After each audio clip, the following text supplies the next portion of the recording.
Bismillahirrahmanirrahim. Assalamualaikum warahmatullahi wabarakatuh.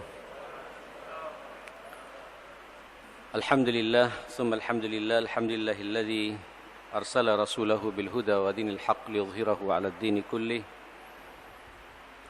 Wa kafa billahi shahida.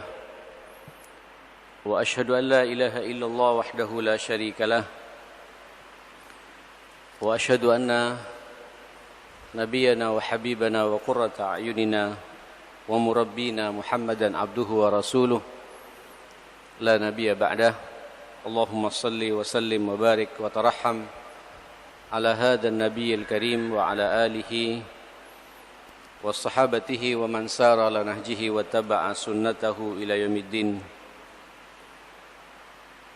يا أيها الذين آمنوا اتقوا الله حق تقاته ولا تموتن إلا وأنتم مسلمون اللهم إن هذا إقبال ليلك وإدبار نهارك وأصوات دعاتك فاغفر لنا جميعا يا رب العالمين اللهم إنا نسألك فهم النبيين وحفظ المرسلين وإلهام الملائكة المقربين اللهم إنا نعوذ بك من أن نشرك بك شيئا نعلمه ونستغفرك لما لا نعلمه اللهم إنا نسألك الإخلاص والصدق في القول والعمل بسم الله توكلت على الله ولا حول ولا قوة إلا بالله.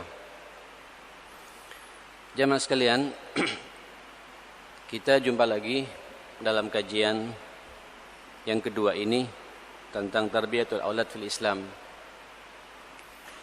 pendidikan anak dalam Islam. Mudah-mudahan nantinya kita berharap anak-anak kita semua menjadi anak-anak yang saleh, menjadi anak-anak yang salihah. Tentu sebagaimana saya muqaddimai pada pertemuan yang lalu, ini bermula dari kita sebagai orang tua, sebagai seorang ayah, sebagai seorang ibu. Karena mustahil kita akan mampu memformat, mencetak generasi Rabbani, generasi yang qurratu a'yun bagi kita semua, generasi dambaan Rasulullah, penerus perjuangan agama ini, kalau kemudian orang tuanya tidak bisa memberikan apa-apa kepada putra-putrinya. Faqidu syai' la yu'ti. Orang kalau tidak memiliki sesuatu, kita tidak bisa memberikan apa-apa. Makanya saya katakan kemarin, kalau kita berbicara tarbiyatul aulad, pertama kali yang harus kita renungkan, siapa kita ini? Sebagai seorang suami, jadi panutan tidak buat anak-anak kita? Jadi rujukan tempat curhat anak-anak kita atau tidak? Ibu-ibu juga di belakang perlu menanyakan pada dirinya masing-masing pula. Pantaskah saya ini menjadi rujukan, panutan, teladan dari anak-anak saya? Nah, oleh karenanya, malam ini saya akan masuk pada poin pertama, bab pertama atau bagian pertama, yang dalam bagian ini berbicara tentang yang pertama, az-zawaj al-mithali wartibatuhu bit-tarbiyah. Pernikahan yang ideal, perkawinan yang ideal.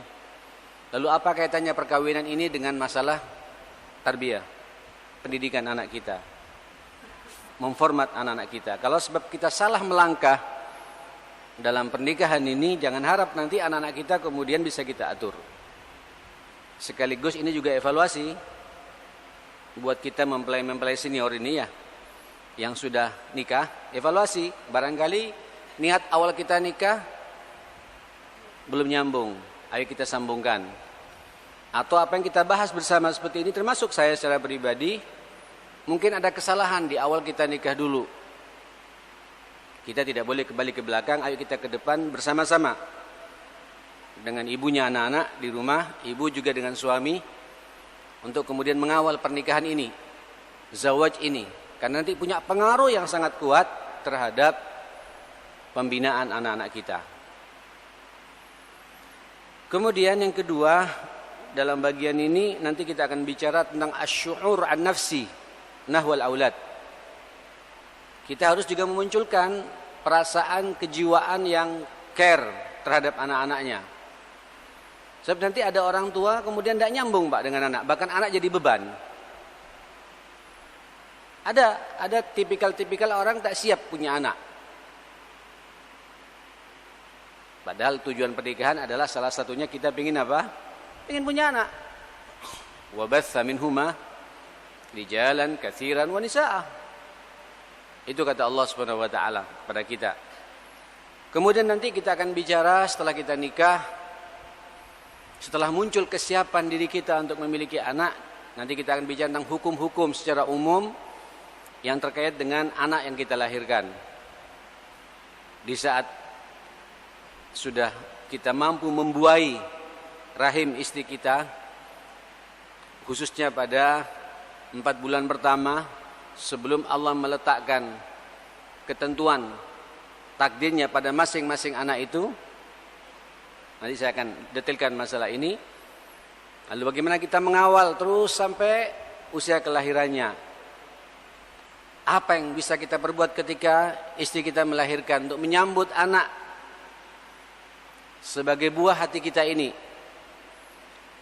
Dari mulai mengadani di kedua telinganya, dari kemudian memberikan tahnik di langit-langit mulutnya, kemudian bagaimana cara menggendong anak dengan nuansa tarbiyah yang harus kita kawal. Paling tidak kita sebagai jiddi-jiddi ini seperti ini, ayo kita praktekkanlah buat cucu kita nanti. Bagi yang sudah tua seperti ini ya. Tapi bagi yang bujang-bujang ini kesempatan. Kemudian yang keempat, dalam bagian yang pertama ini kita juga akan membahas tentang asbabul inhiraf indal aulad. Nanti adanya penyimpangan-penyimpangan anak. Kita hidup sekarang bukan hidup di zaman Nabi lagi. Kita hidup sekarang bukan dalam suasana milieu lingkungan yang kondusif. Hidup di tengah-tengah zaman yang sangat dahsyat benturannya kepada anak kita dan mampu mempengaruhi pola kehidupan anak-anak kita, bahkan kita kalah. Bagaimana kita mensikapi ini? Ini bagian pertama nanti jamaah sekalian. Wallahu a'lam. Apakah nanti 1 tahun selesai ini? Wallah, kita lihat saja nanti insyaallah. Mudah-mudahan tidak nyampe ya. Mari kita bahas poin pertama di bagian pertama ini, az-zawaj al-mithali wa irtibatuhu bit-tarbiyah.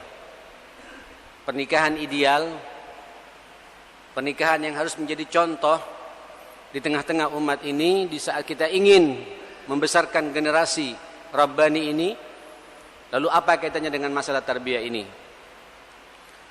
Saudara sekalian, sudah tidak bisa dipungkiri lagi, sudah menjadi sunnatullah bahwa hidup ini butuh pasangan.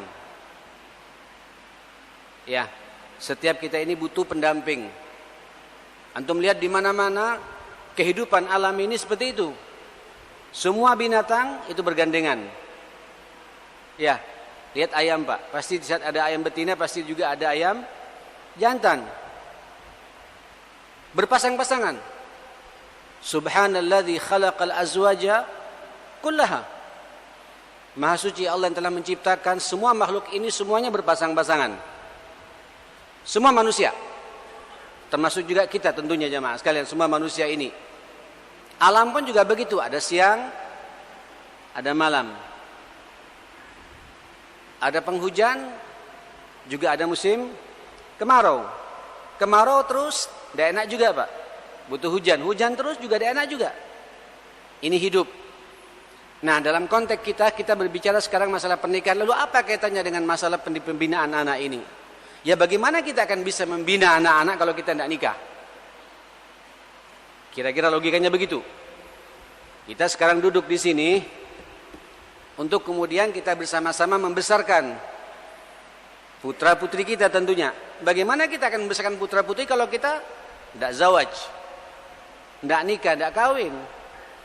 Dan kawin dalam Islam ini perintah dari Allah, bahkan merupakan salah satu bentuk kebesaran Allah di alam semesta ini. A'udzubillahi as-sami'il alim minasyaitonir rajim. Ini surat yang biasa dibaca oleh Ustaz Fahmi, partner saya dalam pernikahan. Termasuk juga Ustaz Umar.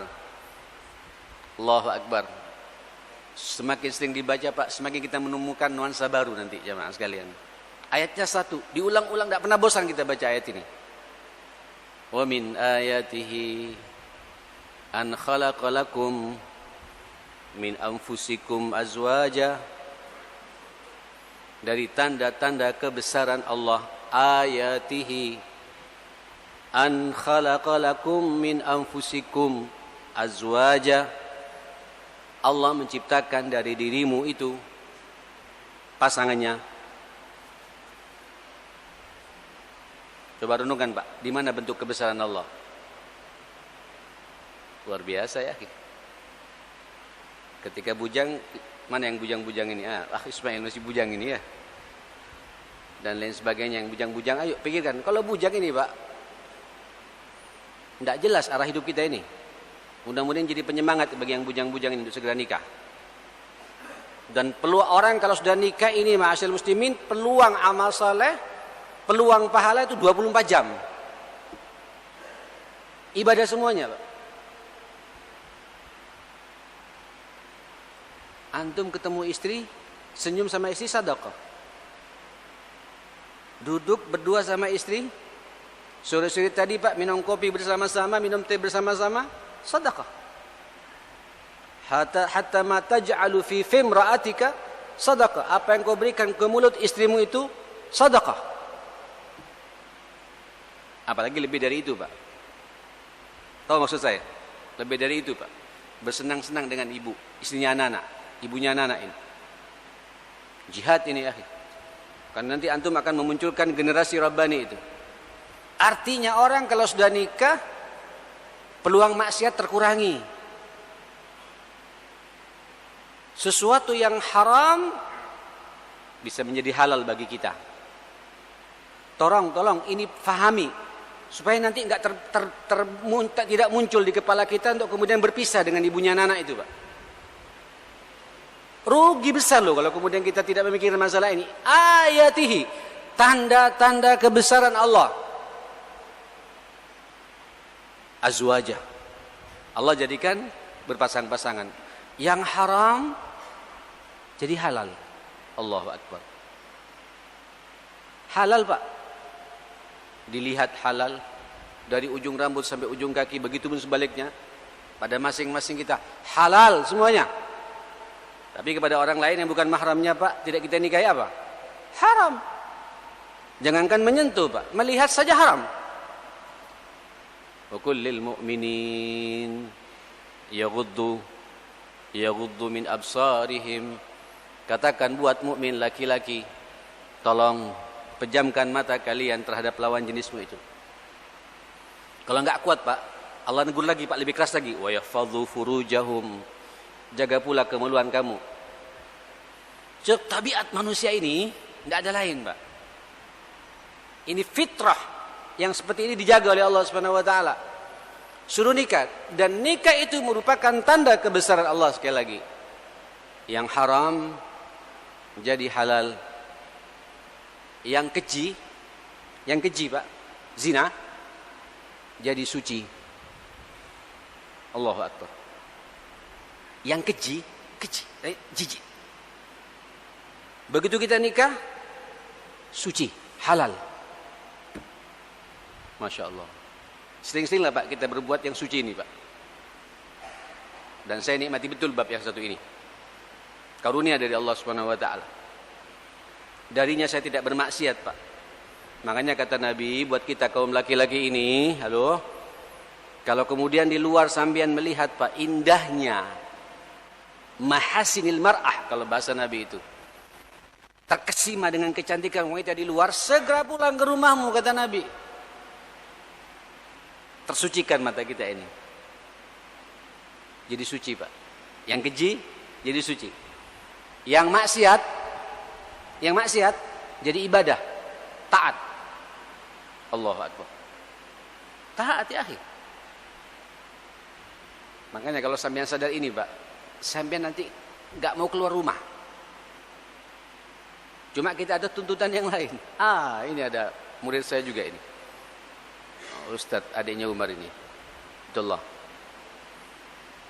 Tak ingin keluar rumah. Gimana tidak? Di dalam rumah ada kesucian. Di dalam rumah ada apa? Ada ibadah. Zen ya akhi, mumtaz ada. Karunia dari Allah Subhanahu wa taala. Maksiat jadi ibadah, bahkan nafsu pun yang menggebu-gebu itu nanti berubah menjadi cinta dan kasih sayang. Bisa kita menumpahkan, Pak, ke rahim istri kita itu seperti itu. Allahu akbar. Wa min ayatihi. Tanda-tanda kebesaran Allah.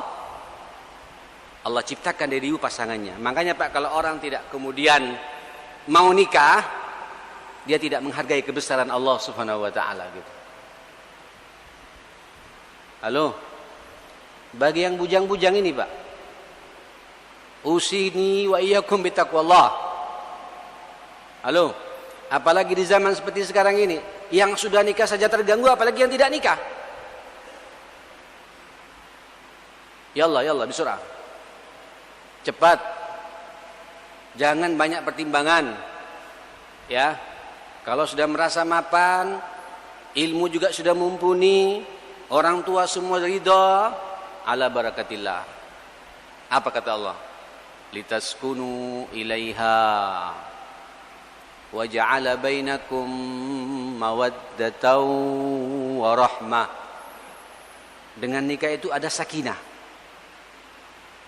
Sakinah fikriyah, ketenangan akal pikiran. Saya merasakan betul.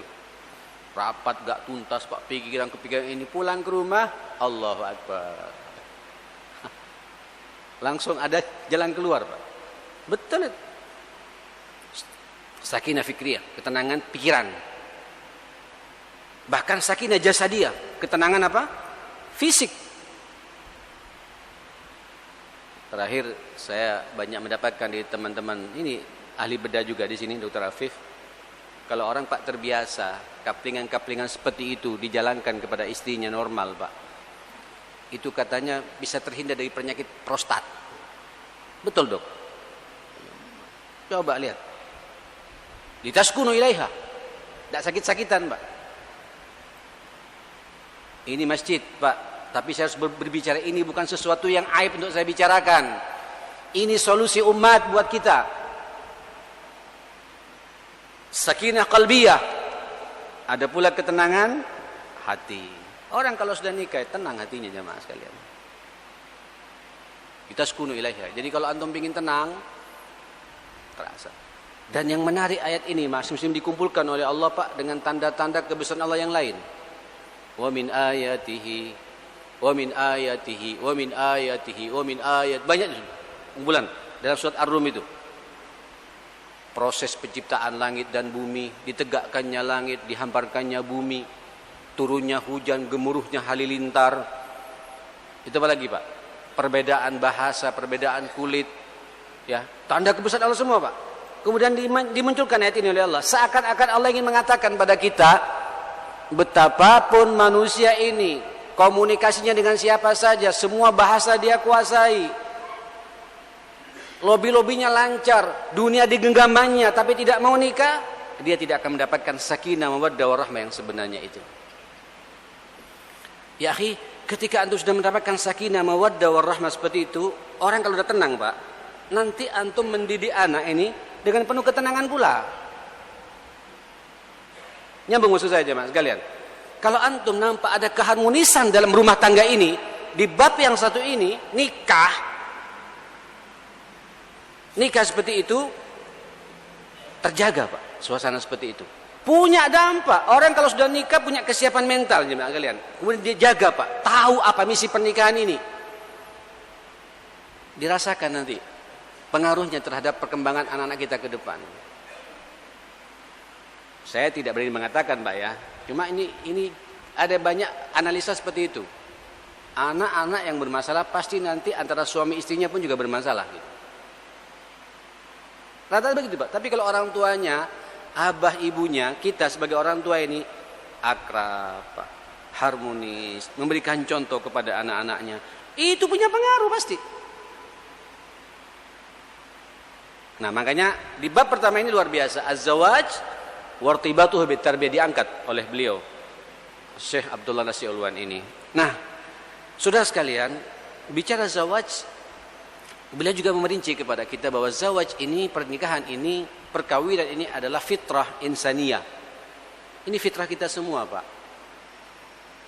Sampean jangan melabrak fitrah sunnatullah yang sangat kokoh seperti ini. Tidak boleh, Pak, orang membujang. Tidak mau nikah, tidak boleh. Asyik ke masjid terus, Pak. 5 waktu di masjid. Ngeliat wanita, astagfirullah. Tidak, Pak. Ngeliat wanita konek, pikir, Pak, kapan saya punya istri gitu. Nah, itu yang fitrah yang bagus. Karunia yang bagus. Ini harus kita jaga. Dan agama kita, apalagi Rasulullah SAW jauh-jauh hari sudah mengingatkan kepada kita bab yang satu ini. Dan Nabi mencontohkan bahkan, Pak, kepada kita ini zawaj. Hampir semua Nabi, tidak ada satu Nabi pun di dunia ini yang tidak nikah, Pak, kecuali satu. Siapa itu? Siapa itu, Pak? Nabiullah Isa alaihissalam. Itu pun karena memang benturannya banyak, Pak. Makanya saya katakan agama yang dibawa oleh Nabiullah Isa ini, ma'asyar muslimin, belum tuntas, Pak. Ketika berbicara tentang tarbiyatul aulad ini, pendidikan anak ini dalam Islam ini. Kenapa? Nabinya tidak memberikan contoh, Pak. Contoh sebagai ayah, dia bukan ayah. Tidak ada contoh. Contoh seorang ibu, dia tidak punya istri. Ya, tapi kalau Nabi kita jelas, Pak. Allahu Akbar. Dari Khadijah jelas siapa putra-putrinya. Dari Maria Al-Qibtiyah siapa putranya. Walaupun Nabi istri-istri yang lain belum Allah karuniakan, Pak. Tapi dari 4 putri ini jadi rujukan bagi kita bagaimana Nabi memberikan keteladanan kepada kita membina putra putri-putrinya seperti itu. Nah, saudara sekalian, Allah Subhanahu wa taala mengingatkan kepada kita tentang fitrah yang Allah berikan kepada kita, fitratullah allati fatara an-nasa 'alaiha la tabdila li khalqillah. Bahkan Allah mengatakan dzalika ad-dinul qayyim. Dzalika ad-dinul qayyim walakinna aktsaran nasi la ya'lamun. Ini fitrah, Pak, yang Allah buatkan kepada kita, Allah jadikan kepada kita. Tidak ada seorang pun yang mampu merubah sunnatullah ini, fitrahnya Allah ini. Ini agama yang benar. Maka salah satu ukuran benar dan tidaknya agama seseorang ketika dia sudah berkeluarga, sudah punya istri. Karena dia tidak kemudian menahan fitrahnya, Pak. Gharizahnya kepada lawan jenis ini disalurkan dalam agama kita, Pak, untuk kemudian nikah. Tidak sebagaimana agama-agama yang lain, ma'asyal muslimin. Di agama yang lain, coba lihat, sampean lihat, Pak. Bisa ngelola umat di tempat peribadatannya, tapi dia kemudian tidak nikah, Pak. Tapi na'udzubillah, perselingkuhannya banyak. Baik itu di agama-agama samawi, apalagi agama-agama majusi. Ini saya tidak sehat, Pak, karena ini live radio. Kita tidak boleh kemudian menyinggung perasaan agama orang lain, ya. Tapi yang jelas di agama kita, Pak, bahkan semua ustadz-ustadznya semua hobi nikah. Tapi asal nikah yang syar'i. Cuma saya mengatakan tidak apa-apa nikah lebih dari satu, tapi harus tahu tujuan pernikahan itu apa. Sasaran pernikahan itu apa? Buat apa kita nikah? Sudah punya anak 3 atau 2 atau 5, kemudian tertarik, Pak. Namanya ustadz, santrinya banyak, santriwatinya banyak, muncul, Pak. Tidak apa-apa bikin, silakan. Saya tidak melarang, ma'asyar muslimin. Tapi jangan sampai ini, Pak, yang pertama ini jadi pedot, jadi rusak, sehingga gak ada komunikasi dengan anaknya.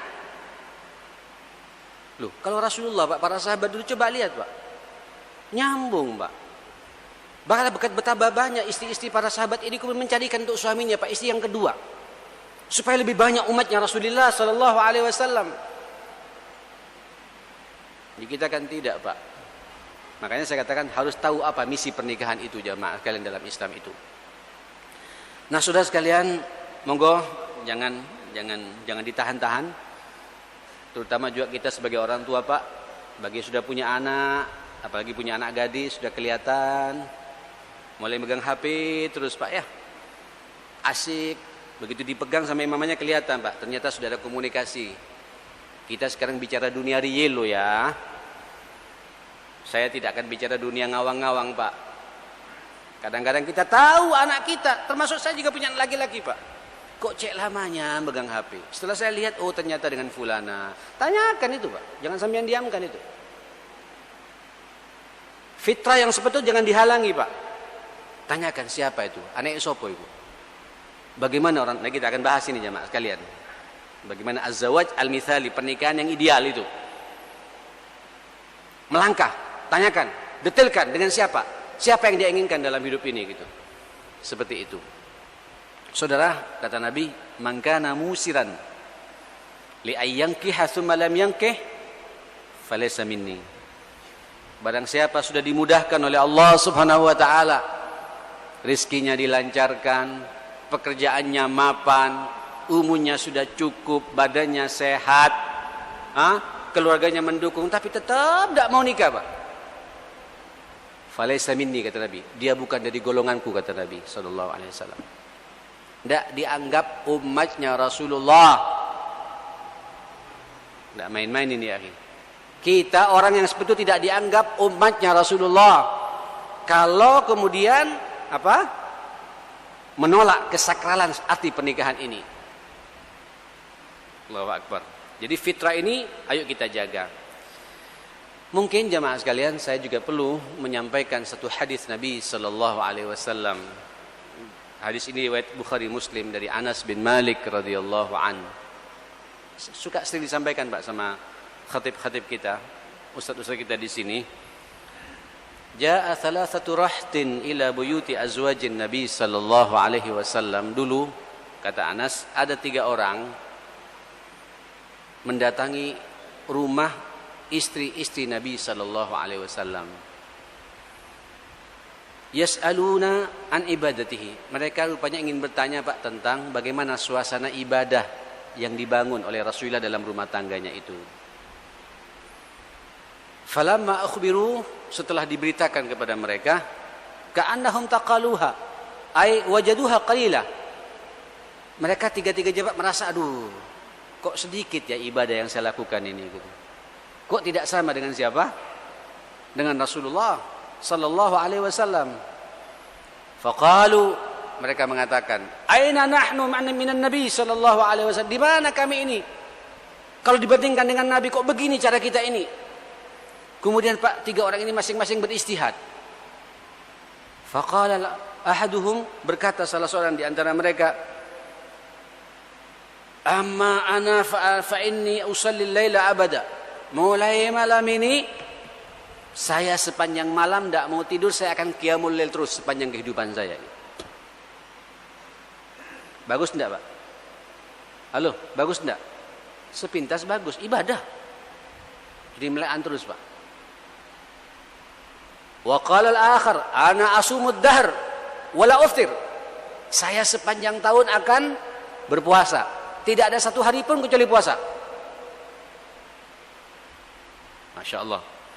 Wa qala al-akhar, berkata yang ketiga, amma ana a'tazilun nisa. Saya akan meninggalkan perempuan. Saya tidak akan kawin. Wala atazawwaju abada. Selamanya saya akan kawin. Ini zawaj, ini bikin ruwet. Kira-kira begitu. Rupanya, Pak,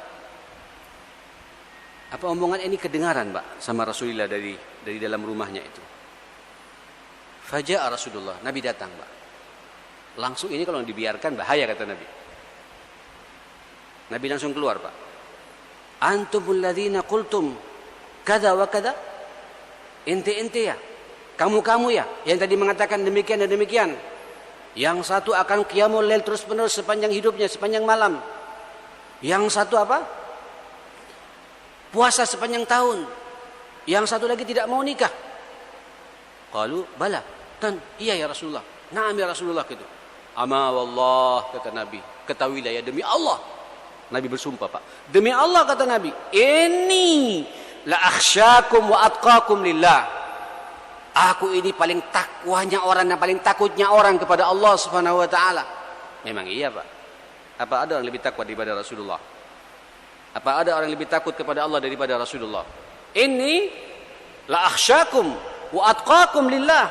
Saya ini paling takwanya orang dan paling takutnya orang kepada Allah Subhanahu wa taala. Walakinni, kata Nabi, asumu wa aftir. Tapi saya ini puasa, kadang juga tidak puasa.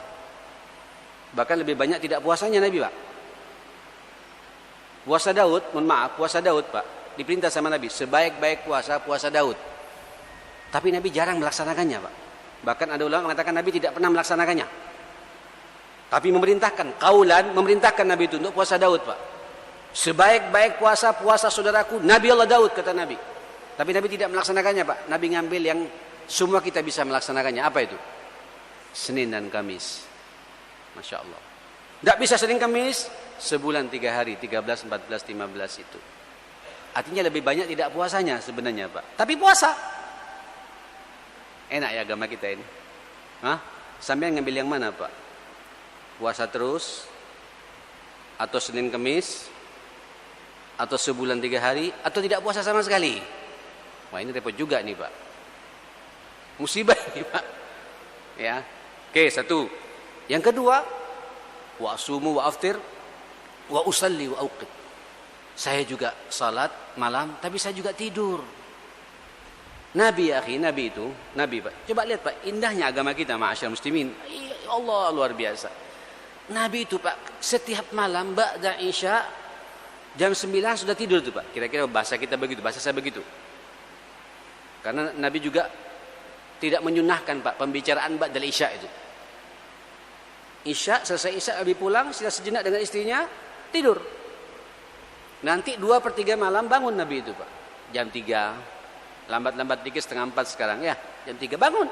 Dan itu yang aplikatif dan semua kita bisa melaksanakannya. Sallallahu alaihi wasallam. Tidur dulu, Pak. Tidur dulu. Baru kemudian bangun. Kita kan tidak, Pak, ya. Hah? Tidur melek terus, Pak, tidak tidur gitu. Pas menjelang subuh mau tahajud ngantuk, Pak. Subuh-subuhnya habis kalau kita ini. Lalu kemudian kita ingin murabbi, Pak. Ingin menjadi pendidik, mengawal tarbiyahnya anak-anak kita itu. Loh, abiku tidak pernah ke masjid. Loh, ya apa? Hah? Mamaku kalau bangun 5:30 gitu. Enggak nyambung, Pak. Nabi memberikan contoh. Apa? Usalli wa arqud. Saya salat, tapi saya juga tidur, kata Nabi. Wa atazawwajun nisa. Allahu akbar. Saya juga kawin dengan wanita, kata Nabi. Aku kawin loh. Kawin. Faman raghiba an sunnati falaysa minni. Barang siapa enggan kepada sunnahku, maka dia bukan dari golonganku. Monggo, Pak. Fitrah yang seperti ini jangan diapa? Jangan diapa? Jangan ditahan-tahan. Adzan dulu ya. Jamaah sekalian, bahwa yang pertama ketika kita berbicara pernikahan yang ideal kaitannya dengan masalah tarbiyah ini, kita harus sadar bahwa pernikahan ini, zawaj ini, perkawinan ini adalah sebuah fitrah. Setiap manusia yang jangan kemudian kita menafikannya. Jadi kalau orang berbicara tentang tarbiyatul awlad, maka fitrah ini harus kita jaga.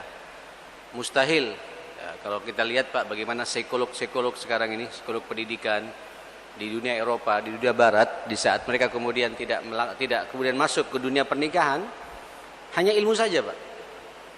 Ya, ilmunya saja mereka punya, tidak aplikatif. Tapi kalau orang sudah nikah, tahu nanti, Pak, apa tanggung jawab, ya kan? Nanti begitu tahu istrinya hamil, ada kepedulian, ada usaha untuk datang ke dokter, ada komunikasi juga dengan dokter. Kemudian kabar gembira dia tunjukkan kepada keluarganya. Ini adalah bentuk mukaddimah kesiapan kita untuk kemudian menjaga fitrah yang sangat baik ini, ya, yang kemudian dikawal oleh agama kita seperti itu. Baik. Yang kedua terkait dengan poin yang pertama ini adalah az-zawaj maslahah ijtimaiyah. Tolong juga disadari, nikah ini adalah punya maslahat sosial. Ada manfaat secara sosial, jelas sekali jamaah sekalian. Apa kira-kira masa sosialnya? Sebenarnya dalam kitab ini tertulis di sini jamaah sekalian ada 7 poin, 7 item. Mungkin saya akan bahas sekarang karena tinggal 10 menit, 2 item saja ya. Besok pekan berikutnya kita akan lanjutkan lagi. Yang pertama, orang kalau sudah nikah ini jelas manfaatnya secara sosial ya dirasakan sekali dengan izin Allah Subhanahu wa taala. Kita orang kalau sudah nikah al-muhafadzah 'ala an-naw'il insani, bisa menjaga keberlangsungan kehidupan umat manusia ini. Orang kalau sudah nikah, jamaah sekalian, yastamirru baqa'in nasl insani, akan terus berlanjut Pak keberadaan manusia ini. Kalau tidak nikah, terputus. Nah ini sekarang Pak di Eropa pada teriak semua. Udah mau nikah Pak. Nikah tapi sasaran nikahnya nggak jelas. Nggak pengen punya anak. Pengen punya anak ketika wanitanya umurnya di atas 40 tahun. Secara kesehatan pun juga nggak mendukung. Bahkan mereka sama sekali tidak punya anak, tidak ingin punya anak. Terjebaklah dengan seks bebas seperti itu. Saya akan bahas pula Pak dampaknya ini jemaah sekalian. Apa yang terjadi? Orang-orang asli Eropanya jemaah sekalian berkurang Pak jumlah penduduknya. Sementara imigran, Allahu Akbar, dari Turki, dari Aljazair, dari Tunis, dari Mesir, dari mana lagi Pak? Dari Pakistan, luar biasa. Ya, sampean lihat Pak bagaimana perkembangan Islam. Kadang-kadang Allah ketika ingin mengembangkan Islam tidak harus kemudian dengan pengajian begini Pak. Tapi dengan apa? Baqa'un nasl insani. Allah punya cara kemudian kaum muslimin hijrah Pak. Bertumbuh luar biasa, berkembang luar biasa, Anda bisa dibendung jemaah sekalian. Makanya di Belanda sekarang Pak, Perancis, di Inggris, bahkan di Jerman sekarang juga. Ini Belanda ada yang mengatakan nanti tahun 2025 kaum muslimin Pak lebih banyak jumlahnya daripada orang-orang penduduk aslinya jemaah sekalian. Kenapa? Mereka tidak ingin punya anak. Tidak ingin nikah. Bahkan jenuh Pak karena sudah sejak kecil terbiasa zina. Bosan Pak. Akhirnya dia mencoba Pak dengan perbuatan-perbuatan yang unik-unik. Terjebaklah pernikahan sesama jenis. Sudah bosan dengan lawan jenis, fitrahnya dilabrak karena tidak disakralkan dengan sebuah pernikahan yang menurut agamanya baik, tidak dijalankan, akhirnya nikah dengan sesama jenis yang terjadi sekarang ini. Bahkan dari bola petagi Pak, sekarang juga ada tren nikah dengan binatang. Sementara kita orang Islam ingin punya banyak anak. Masya Allah. Orang-orang Turki Pak 5, 6, apalagi dari Aljazair, Palestina 12, 13, Masya Allah. Ini Pak tanpa tidak usah perang sudah Pak. Ya, sudah secara otomatis langsung menduduki negara-negara Eropa dan mereka punya jadi warga negara. Ini cara Allah Pak kepada kita. Makanya nikah. Dan antum ketika nikah dianjurkan Pak untuk kemudian punya semangat punya banyak anak. Jangan sedikit anak. Minimal jangan dibatasi 2 rugi Pak ya. Tidak apa-apa lah ikut KB Pak ya. Tapi di KB no. Tahu KB no Pak. Di pol-pol karena sudah Pak seperti itu ya. Ya kecuali kita punya alasan-alasan yang syar'i ya. Beda nanti. Nantilah kita akan bahas masalah ini jemaah sekalian ya. Wallahu ja'ala lakum min anfusikum azwaja wa ja'ala lakum min azwajikum banina wa hafadatan. Ini surat An-Nahl ayat 72. Allah yang menjadikan di antara kamu itu berpasang-pasangan atau menjadikan kepada kamu pada dirimu itu pasangan-pasangan. Kita kawin Pak. Allahu Akbar. Dari pasangan itu wa ja'ala lakum, Allah jadikan bagi kamu min azwajikum dari istrimu apa? Banina wa hafadatan, anak-anak dan cucu-cucu yang banyak gitu. Allah, udah punya cucu Pak? Udah ya? Terasa lagi nih Pak. Nah, itu Pak, kemudian makna mawaddah warahmah muncul di situ Pak. Kalau rahmah ini, mawaddah ini Pak, cinta nafsu. Nah, ini Pak sampai umur 50-an ya, itu menggebu. Masuklah, saya masih ada nih Pak. Ya, mawaddah masih ada lah. Tapi nanti rahmah itu, nah ketika sudah berada di atas 60 tahun Pak, cintanya sudah di atas rata-rata Pak, sampai istri dianggap kita sebagai melebihi saudara Pak, tapi halal gitu. Allahu Akbar. Kenapa? Di bawah kita ada cucu, Pak. Membuat kita tersenyum. Ada keindahan. Inilah hidup, jamaah sekalian. Ini namanya muhafadzah ala naw'il insani. Dan semakin banyak, semakin dicintai oleh Allah dan semakin dicintai oleh Rasulullah sallallahu alaihi wasallam. Dan nanti Pak sampean dibanggakan oleh Rasulullah. Wa inni mubahin bikumul umam yaumal qiyamah. Atau wa inni mukatsirun bikumul umam yaumal qiyamah. Aku bangga loh di saat kamu nanti banyak turunannya. Ternyata umat Muhammad semakin banyak, jamaah sekalian gitu. Dan di situ Pak ada peluang bagi kita untuk mencerdaskan kita, Pak, pikiran kita, perasaan kita, ngawal anak-anak kita, Pak asyal muslimin. Saya sampai merenung, Pak. Sebenarnya kita ini kalau pengen cerdas dan tidak pengen pikun dalam hidup ini, Pak, kawal saja Pak anak sampean, Pak. Kan masing-masing anak itu nanti punya karakter yang berbeda-beda ya.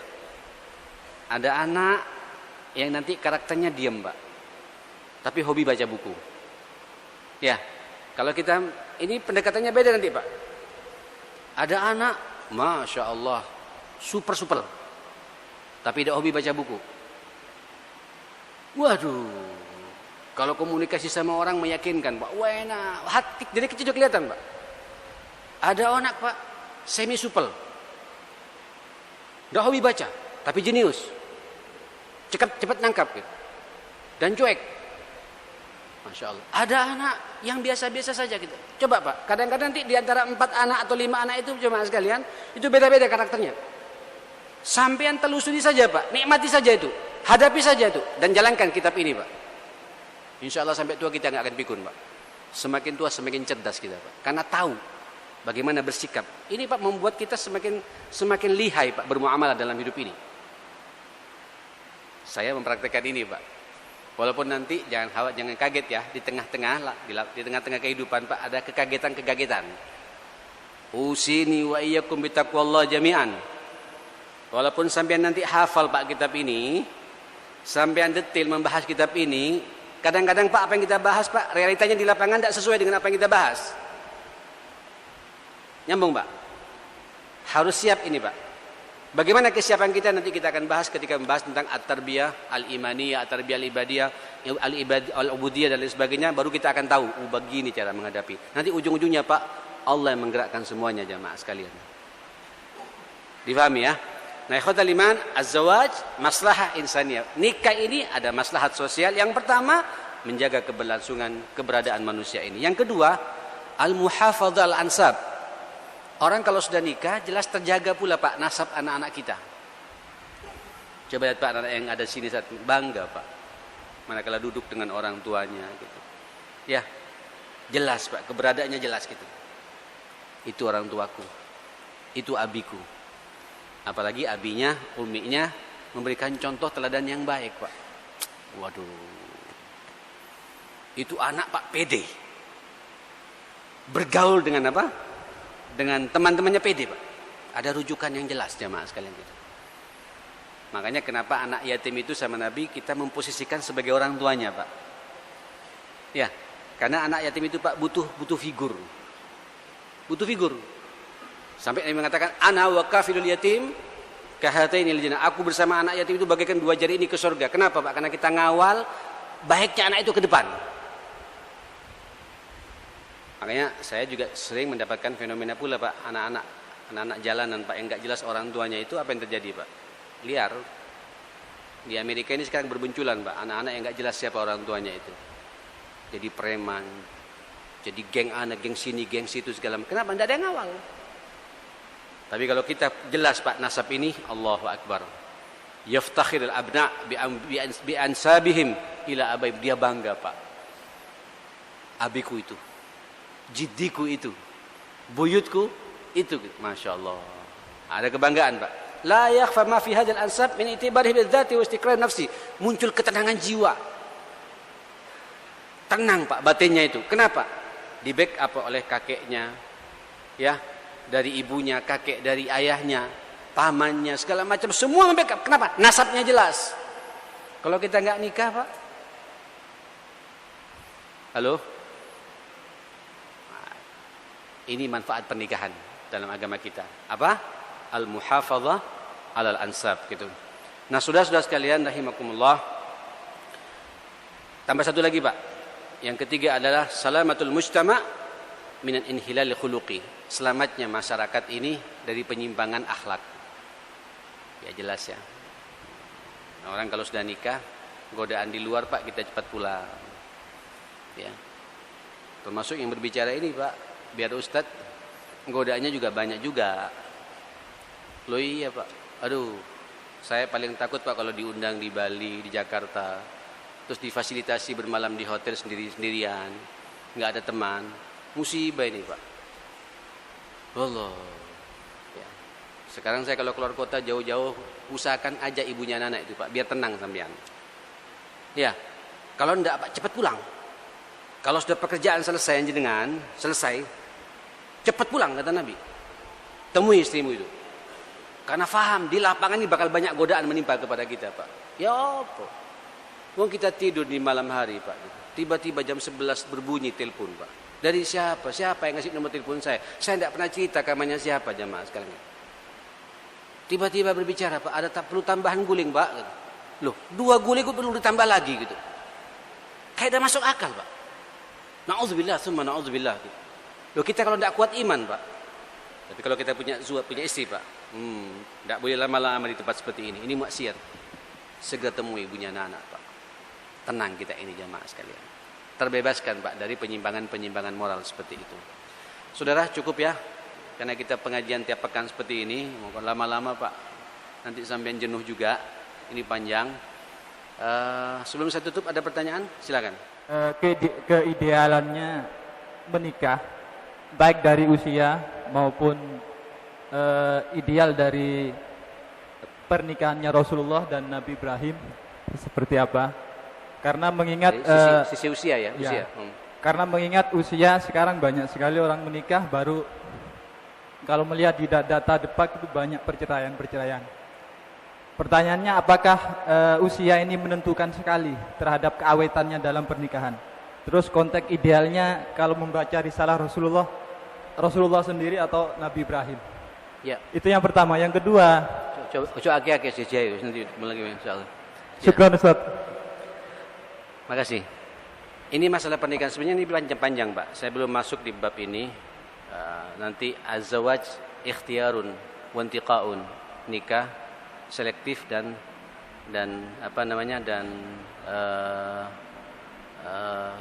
perlu memperhatikan hal tertentu. Nah, kalau bicara usia sebenarnya jamaah sekalian, terlalu banyak nanti contoh-contoh yang digambarkan di zaman Nabi, bahkan di kalangan para sahabat Nabi yang dilegitimasi oleh Rasulullah sallallahu alaihi wasallam. Ada sahabat yang nikahnya masih belasan tahun.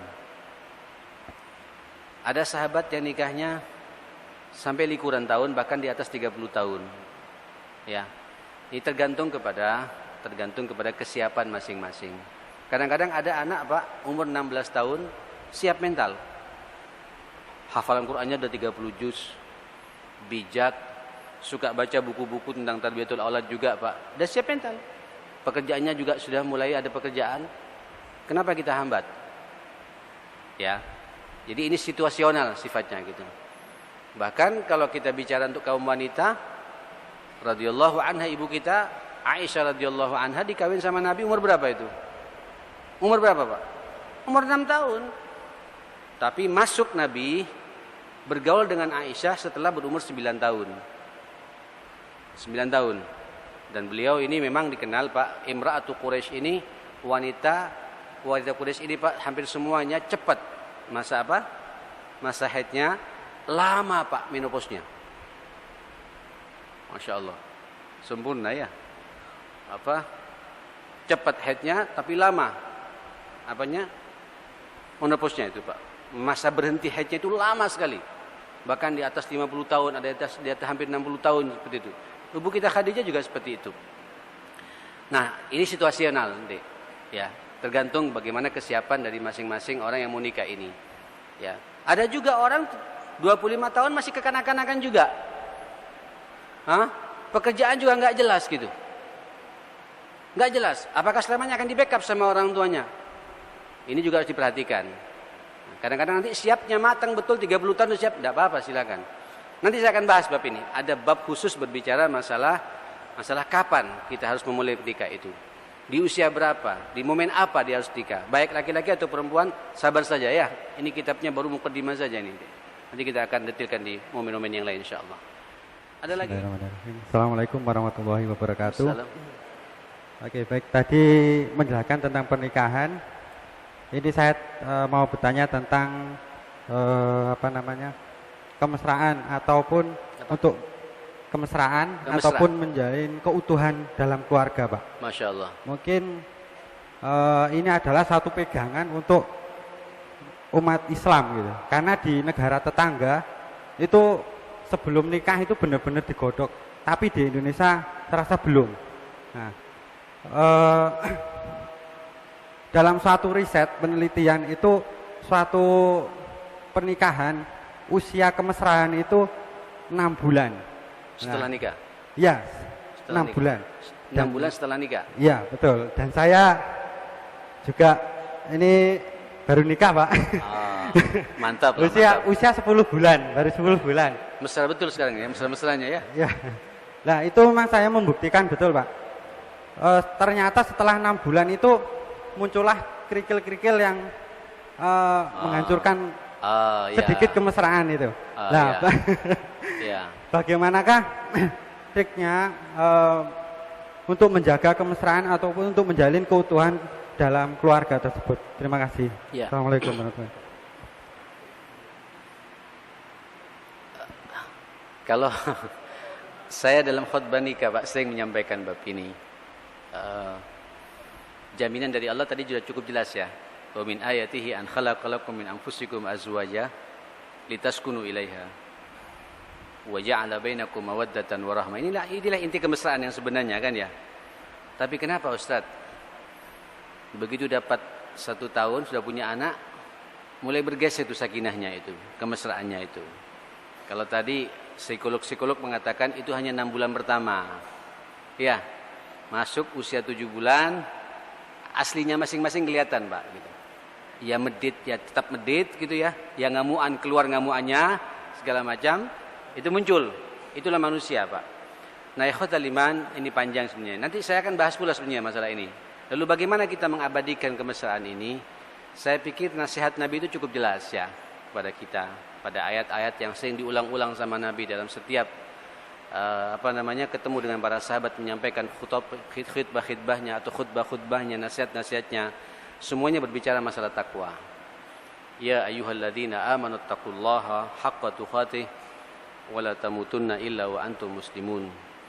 Ini takwa di sini adalah bagaimana kita mengislamkan seluruh kehidupan kita. Wala tamutunna illa wa antum muslimun. Insyaallah kalau kita nilai-nilai rabbani kita jaga, salatnya kita perhatikan, Qur'annya kita baca. Tidak hanya baca Qur'an di bulan Ramadan saja, tapi di luar Ramadan tetap kita baca Qur'an. Ya. Kemudian salat berjamaah tidak hanya di bulan Ramadan, tapi tetap di luar Ramadan tetap salat berjamaah di masjid. Istri juga begitu di rumah. Saya yakin deh. Ini pasti pasti kemesraan itu akan terjaga. Sebab di saat kita kuat hubungan kita dengan Allah Subhanahu wa taala, Allah akan menjaga rumah tangga kita itu.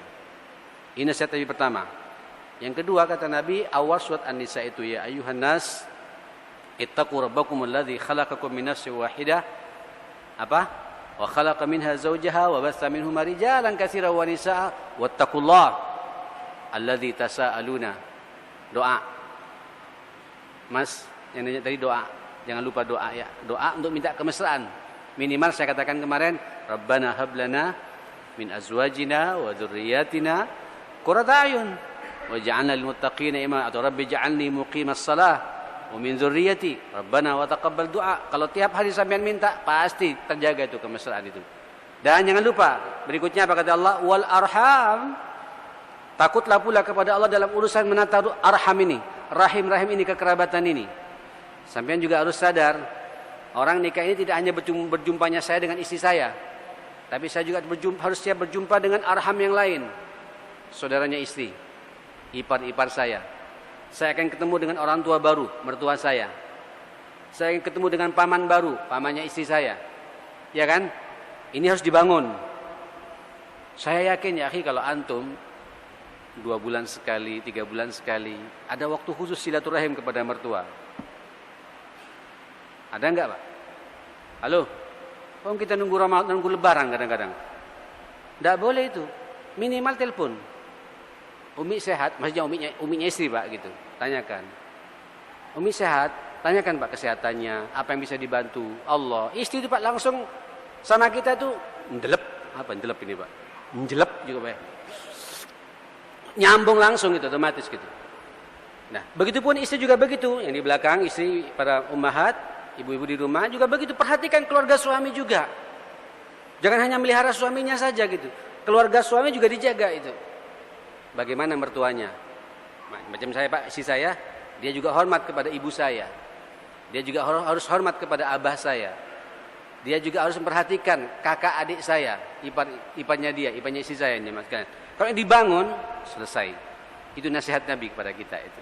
Jadi menjaga keharmonisan, menjaga kemesraan, selain dengan Allah mesra, ya doa jalan, kemudian di antara kita ini minimal kekerabatan yang ada di kita dulu. Keluarganya istri, keluarganya suami, mertua, orang tua sendiri, jaga betul itu. Ya, termasuk juga Mas sampean sendiri pada orang tua sendiri. Karena sekarang juga ada fenomena orang begitu cinta sama istrinya lupa kepada orang tuanya. Ini juga punya pengaruh. Ya, punya pengaruh. Nanti anak lahir ke lu. Ayahku kok enggak pernah datang ke rumah kakekku ya gitu. Kok mama terus yang digarap? Apalagi kemudian sampean cenderung Pak kepada keluarga, pada mertua gitu, tapi orang terus tidak dirawat gitu. Hati-hati. Ini semua harus kita perhatikan semuanya. Itu bahasa Al-Qur'an. Nah, yang terakhir apa? Ya ayyuhalladzina amanu taqullaha wa qulu qaulan sadida. Masalah komunikasi. Wah, ini yang paling dahsyat ya, akhi. Ya, akhi. Halo, Mas. Yang nanya tadi. Kalau kita ini orang berumah tangga ini pasti ada kesalahpahaman. Ya. Termasuk yang berbicara ini. Saya 1 bulan pasti ada masalah. Tapi jangan jadikan masalah sebagai masalah. Jadikan masalah itu sebagai peluang beramal saleh kepada kita. Loh, kenapa kok istriku mencucu sekarang gitu? Merengut gitu. Ada apa ini? Tersinggung ternyata dengan omong. Rata-rata karena omongan kita ini. Sama, saya juga tersinggung dengan ibunya anak-anak karena omongannya sudah mulai nyerempet-nyerempet tidak benar gitu. Paham? Nah, kita ketika menghadapi itu, ayo apa anda ada bahasa yang lain yang pas untuk saya dengarkan gitu. Tersinggung lu aku gitu. Lu itu langsung blak gitu Pak istri itu. Iya, aku minta maaf. Mesra lagi ya. Kayak manten baru tadi itu. Nyambung ya. Ini panjang, nanti saya detikkan masalah ini. Panjang ini bicara masalah komunikasi dalam rumah tangga. Nanti kita akan bahas insyaallah ya. Cukup ya. Lebih 14 menit ya. Ya, kalau dibuka pertanyaan begini memang ya, tapi tidak apa-apa, mudah-mudahan jadi manfaatnya dan kita berdoa pada Allah, mudah-mudahan rumah tangga kita, rumah tangga yang sakinah, mawaddah warahmah, perkawinan yang kita bangun ini insyaallah perkawinan yang abadi insyaallah, dipisahkan oleh Allah karena kita dipanggil oleh Allah Subhanahu wa taala karena kematian insyaallah, dan mudah-mudahan kita tidak hanya berjumpa dengan istri kita di dunia tapi kita berjumpa di surganya Allah Subhanahu wa taala. Semoga pula kita berdoa, semoga pula anak-anak kita menjadi anak-anak yang saleh dan salehah, yang berbakti kepada Allah, taat kepada Allah, berbakti kepada kedua orang tuanya, anak yang berguna buat bangsa dan negerinya, utamanya buat agama yang kita cintai insyaallah. Rabbana atina fid dunya hasanah wa fil akhirati hasanah wa qina adzabannar. Allahumma arhamna bil Qur'an, Allahumma ihfazna bil Qur'an.